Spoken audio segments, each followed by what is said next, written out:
Now we are going to explore a feature called cross break. Cross breaks are used in HVAC or ductwork design. Cross breaks are used to stiffen sheet metal.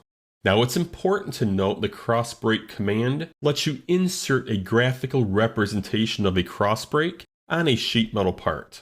However, it's only a graphical representation. The cross break will not deform the sheet metal part.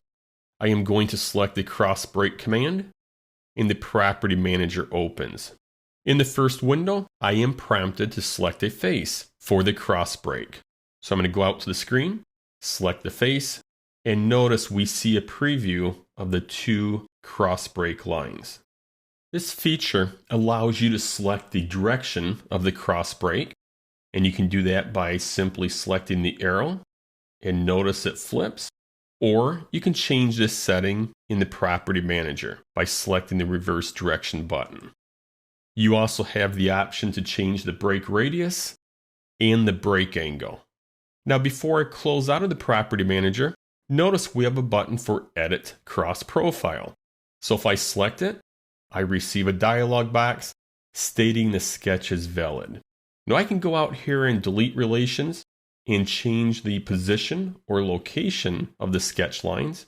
I just have to make sure no matter what I do that this continues to display the sketch is valid. I am going to select back and close out of the cross break feature. Like I mentioned earlier, the cross break command only provides you a graphical representation in the part mode. However, if we go into drawing mode, I'm going to select File, Make Drawing from Part, and let's go with an ANSI landscape. Select OK. We'll drag the flat pattern onto the screen. And notice the cross break feature provided sketch lines along with annotations.